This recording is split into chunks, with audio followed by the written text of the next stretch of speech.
Problems लेते हैं group की डेफिनेशंस पे।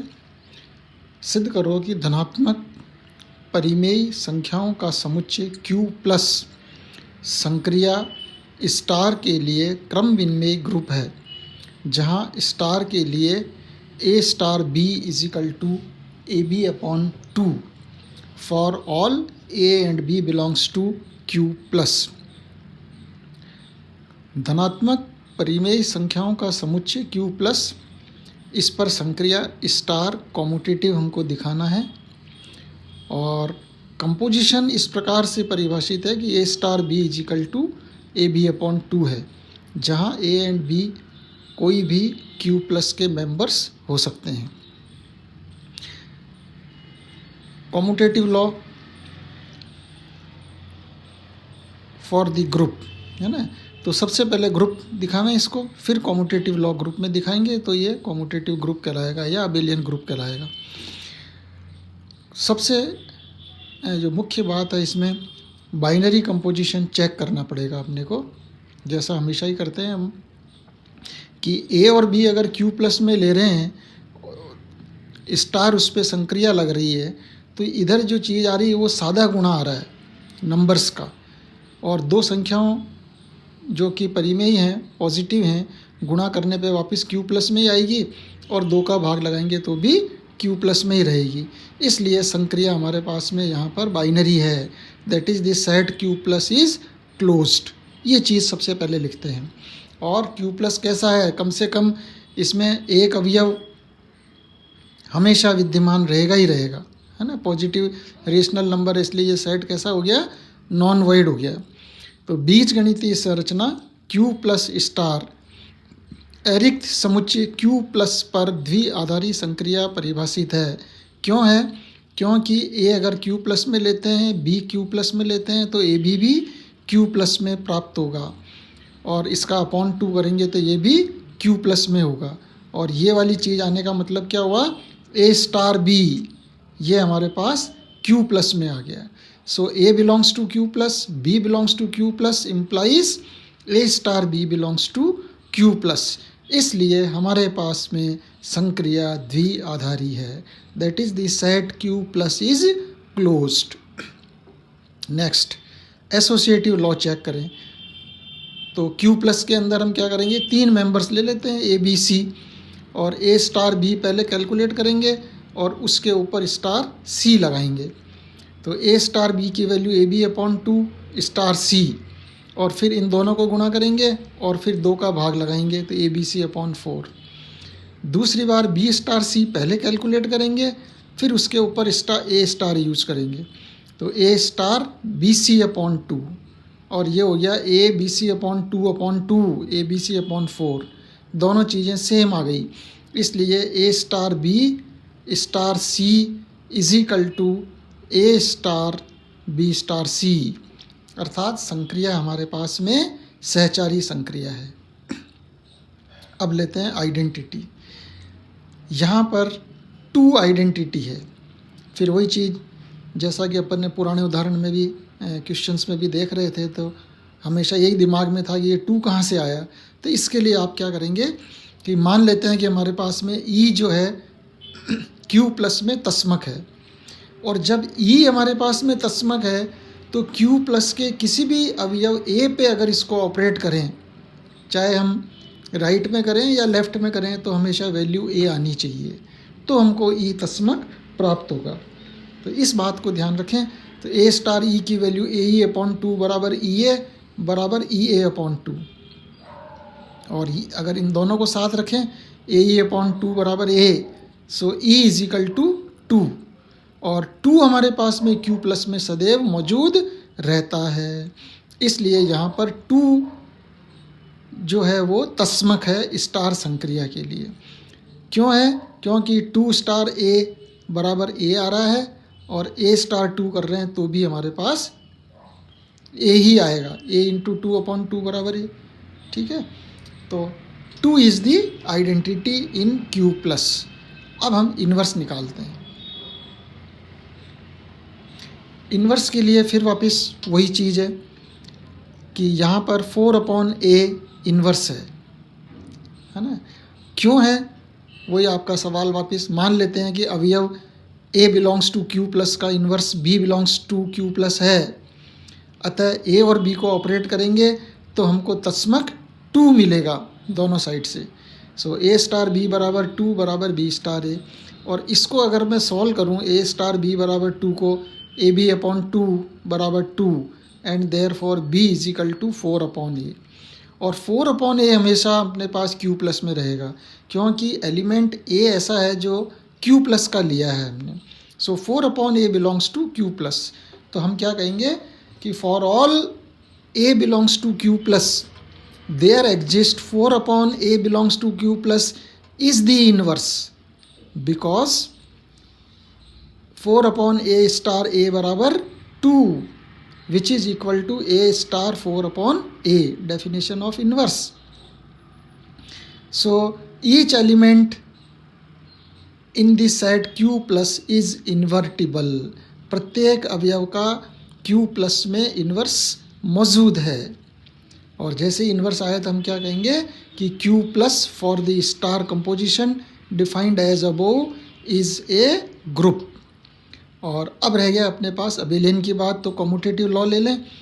A और B belongs to Q plus, so A star B निकालें तो ए बी अपॉन 2, और ए बी अपॉन 2 ये दोनों सादा गुणा है नंबर्स का, कम्यूटेटिव लॉ गुणा के लिए लागू रहता है, तो इसको ए बी की जगह हमने कर दिया B A upon 2 and B A upon 2 is our B star A। इसलिए संक्रिया जो है अपने वो कैसी हो गई, कॉम्यूटेटिव संक्रिया हो गई, और जैसे ही संक्रिया कॉम्यूटेटिव हो गई तो हम कहेंगे कि Q प्लस पर स्टार संक्रिया कॉम्यूटेटिव लॉ का पालन करती है, इसलिए Q प्लस स्टार ये हमारे पास में अबेलियन ग्रुप होगा। तो इस प्रकार से हम इनको आराम से सॉल्व कर सकते हैं, ठीक है ना। और लेते हैं प्रॉब्लम। सिद्ध करो इकाई के nवें मूलों का समुच्चय गुणा के लिए परिमित अबेलियन समूह होता है। The nth roots of unity है ना, set of all nth roots of unity is a finite abelian group for multiplication. तो अब सबसे पहले इसमें दो काम करने हैं अपने को, एक तो ग्रुप को फाइनाइट दिखाना है और फिर सेट को फाइनाइट दिखाएंगे गुणा संक्रिया के लिए, फिर ग्रुप दिखाएंगे और उसके बाद अबेलियन दिखाना है ना। तो let G is equal to X such that x is equal to 1 की पावर 1 अपॉन n, तो ये इसके nवें मूल बन गए कि जो भी 1 की पावर 1 अपॉन n से मूल आएंगे उसको नाम दिया हमने x, और उस प्रकार के सारे अवयवों का जो सेट बना रहे हैं उसको हमने नाम दिया G। या हम यूँ भी कह सकते हैं, इसके ऊपर पावर रेज कर दें तो G is equal to set of all x where x की power n is equal to 1, कि जिन एलिमेंट्स के ऊपर पावर n लगाएं और वैल्यू 1 आ जाए उन वाले एलिमेंट्स का सेट हमारे पास में G है। अब यहाँ पर क्योंकि 1 की पावर n इज़ ऑलवेज 1, इसका मतलब कम से कम एक अवयव तो इस G के अंदर मौजूद है ही, and therefore G is a non void set, पहली चीज़। और स्ट्रक्चर क्या बन गया हमारे पास में, G composition dot.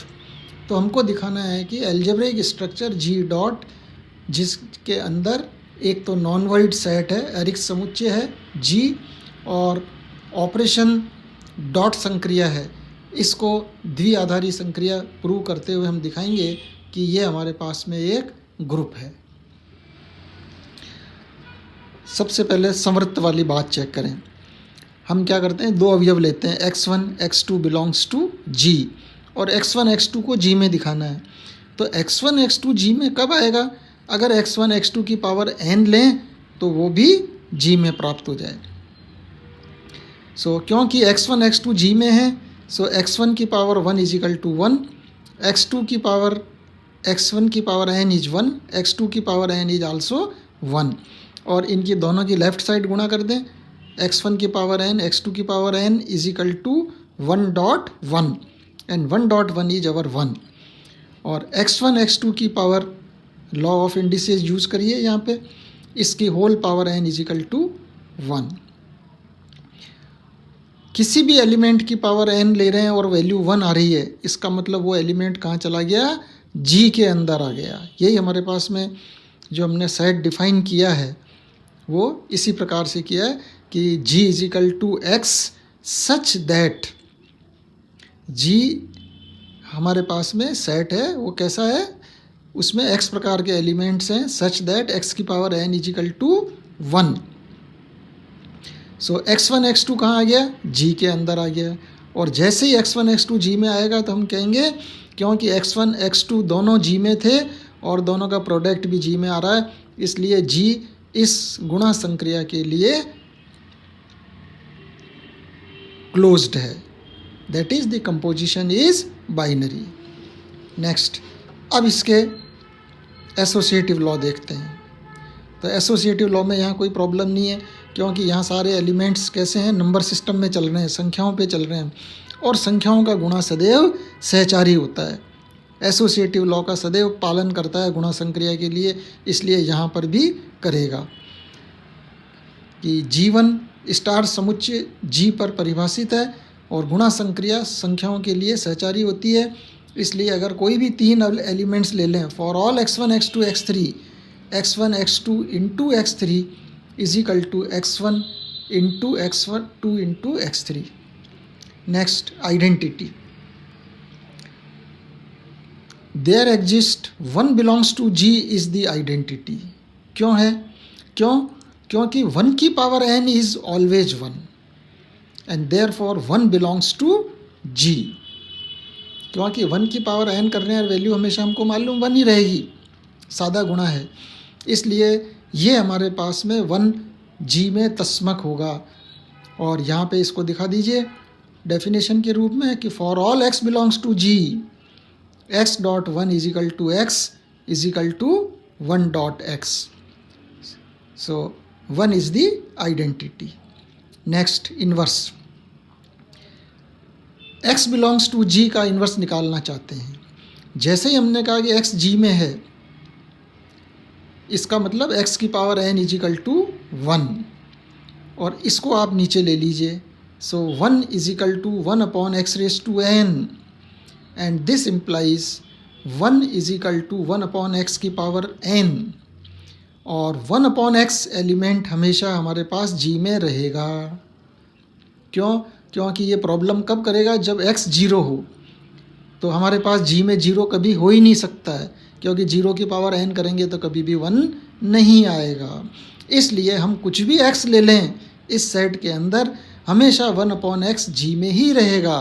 And we will say that for all x belongs to G there exist 1 upon x is also a member of G which is the inverse, because x dot 1 upon x।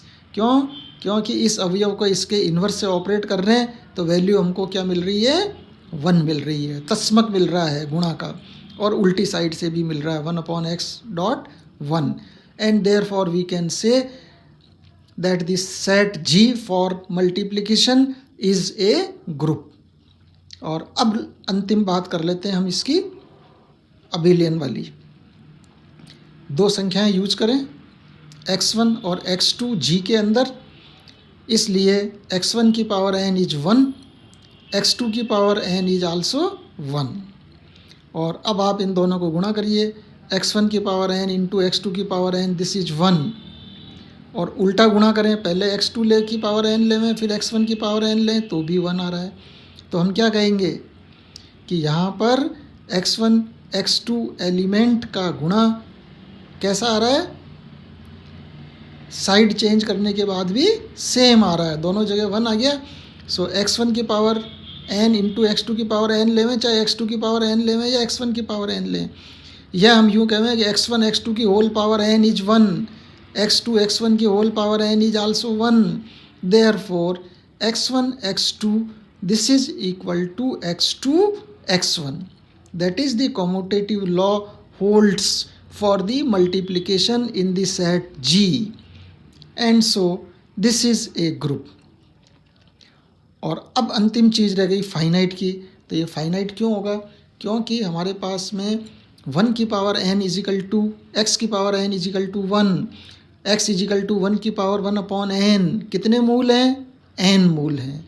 ज़्यादा से ज़्यादा इसमें n मूल प्राप्त होंगे different, इसलिए मूलों की संख्या कैसी हो गई? फाइनाइट हो गई। And therefore we will say that the group is an abelian group. तो इस प्रकार से हमको एक एक चीज़ को सारा अच्छी तरह से मेंशन करते हुए विथ डेफिनेशन का ध्यान रखते हुए जो हमारे पास ग्रुप के एक्जियम्स हैं उनको अच्छी तरह से देखते हुए हमको क्वेश्चंस करने हैं।